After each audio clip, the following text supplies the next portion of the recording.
guys, Misty here from TheJollyFatElf. Welcome to today's video. So this one is a little bit different.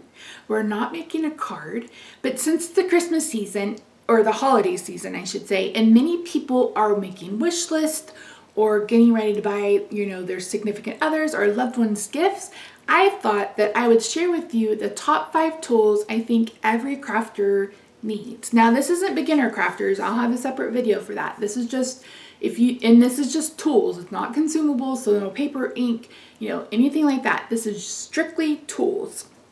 Number 1 is a trimmer. You need a really good trimmer, and there are so many different styles of trimmers. There's guillotine trimmers. There's one where you rotary trimmers. There's the one like I have that's just a little blade. I love the one that I have. I'll try to link it down below. They won't be affiliate links. They'll just be links. The one I have is from Fiskars, and it has a wire guide, and that's why I love it, because I could cut anything and line it up with that wire and know it's going to be straight. And I believe it has a lifetime guarantee. There's been 3 times that I have broken the wire. I did something stupid and broke the wire, and they've sent me a replacement for free every single time. So I really, really love that. But I know a lot of people love the Tim Holtz guillotine trimmer. It's really personal preference. I've never been able to use a guillotine trimmer successfully, so I just don't even bother. I don't even bother to try. So I really love my trimmer. I also think that it's important to have one that has an arm, that extends past 6 inches or whatever. That way you can do slimline cards, because you'll need that extra inch or so in order to cut down. So anyway, yeah, I think it's important. It's probably the most important tool if you're going to be making cards. Let's just be honest. Number 2 is a stamp positioner or acrylic blocks. Now, I've tried 2 stamp positioners in my, in the last 5 or 6 years. The first was the MISTI, which was really kind of the first of its kind.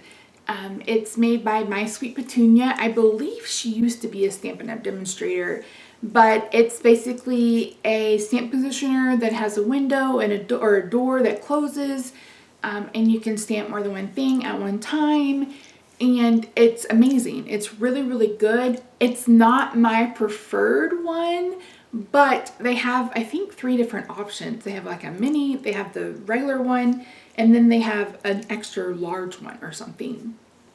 Mine is the one I love, and the one I still have is the Stamparatus by Stampin' Up!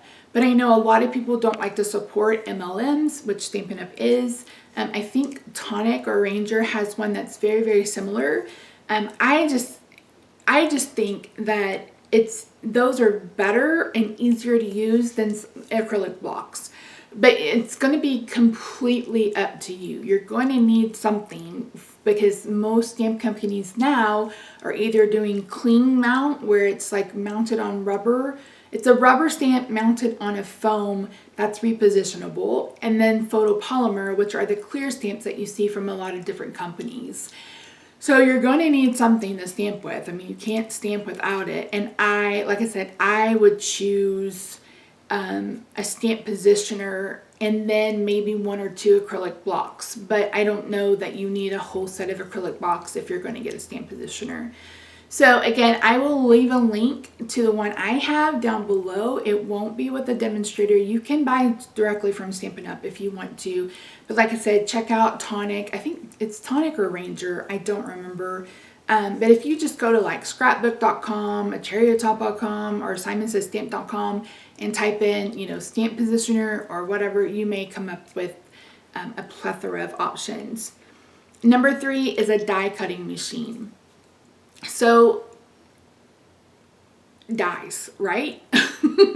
They've become so popular over the last few years. I don't know how many of you remember the Martha Stewart circle cutter that Christina got all of us to buy, because there was no such thing as a circle die.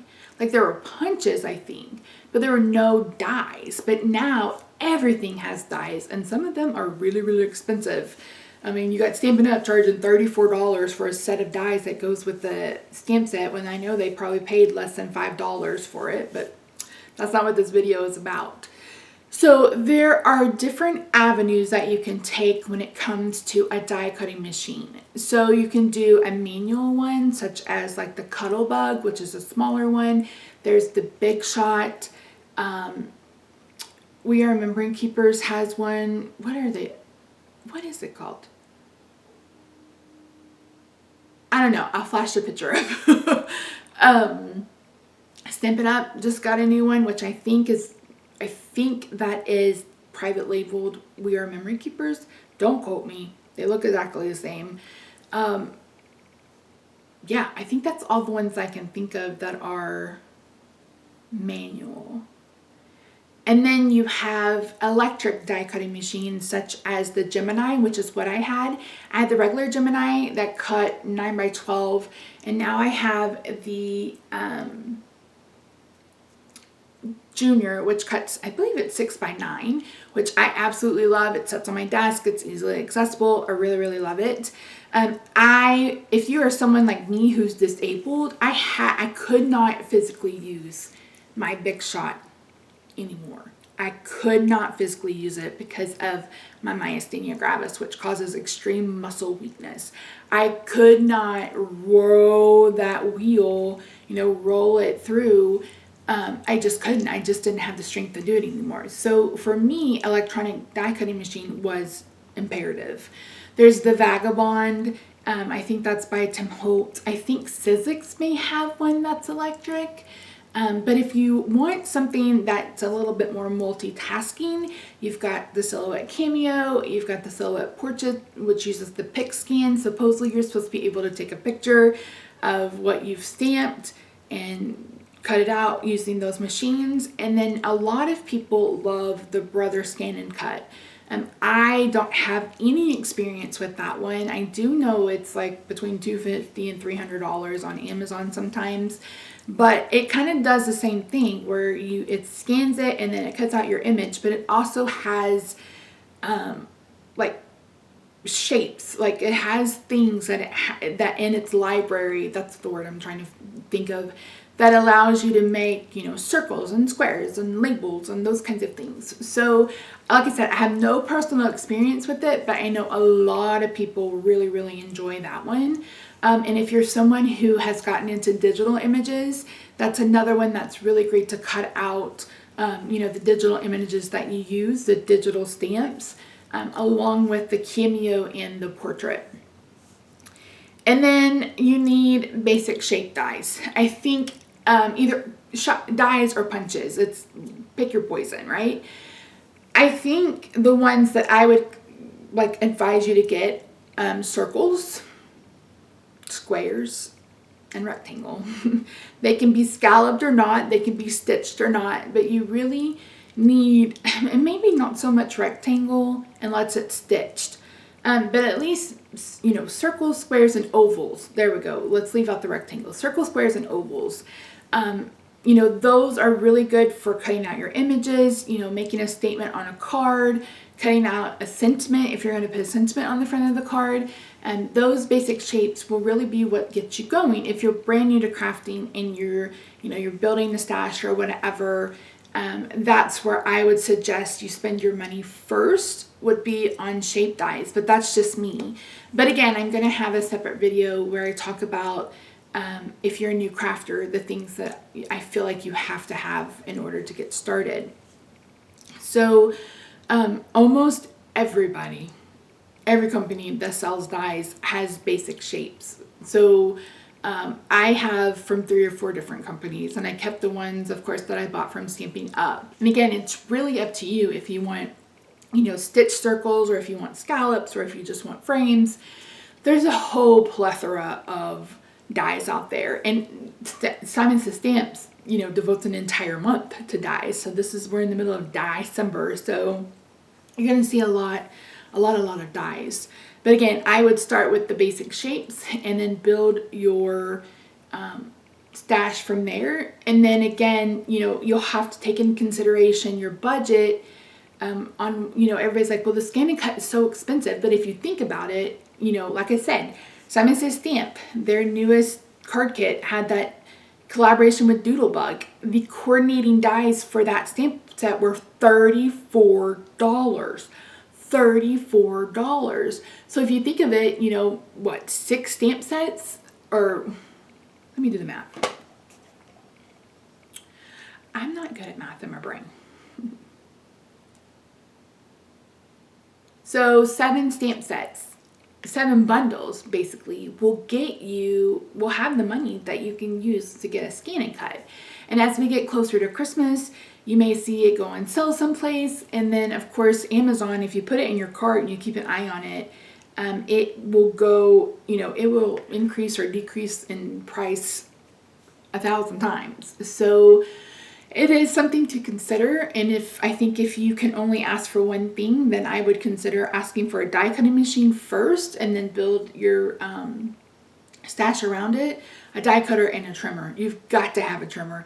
Even if you just start out from one that you buy at one like Hobby Lobby, Joann's, or Michael's with a coupon, you know, just, you have to have a trimmer. You have to have a trimmer in order to cut paper. I mean, I guess you could use a straight edge and an X-Acto knife, but why would you want to go through all that trouble, right? You can get a pretty decent trimmer for, you know, 20 bucks. And sometimes, like I said, Joann's, Michael's, Hobby Lobby will put their cutting tools on clearance or on sale, excuse me. And last but not least, a heat tool.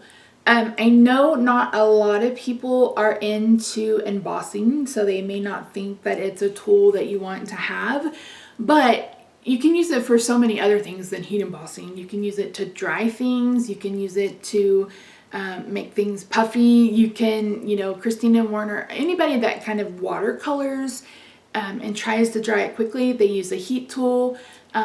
But I also think that it's good for heat. I think it's really great for heat embossing. And I know heat embossing can feel a little like, oh, I don't think I can do it.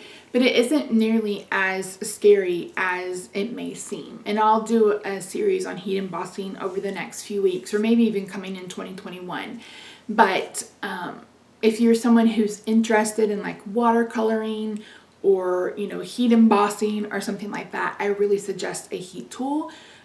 You can invest in one of the ones from like Paper Studio, which is Hobby Lobby's, you know, in-house brand. I actually don't know what Michael's and Joann's have, but just proceed with caution because I went through 2 of those in 2 years. And I've had the one from Stampin' Up! For 3 or 4 years. Again, I know not everybody wants to support an MLM. I get it, I do, but I will link that one down below. Again, I will not be linking to a specific demonstrator. It'll just be to the Stampin' Up! Website. And those are not affiliate links. I don't make any money from any of the links down below. I've stopped using affiliate links. So that's it. Yeah, that's it. So whether you've been naughty or nice, these are just 5 things that I think you should put on your wish list if you don't already have them in your possession. And I understand not everybody has the money. I get it. I do. I completely understand. But these are just items that, excuse me, I think every crafter needs in their collection, in their hoard, whatever you want to call it. So anyways, thanks so much for joining me today. I really appreciate you. I hope you're having a fantastic December, and I'll see you soon in the next video. Bye for now.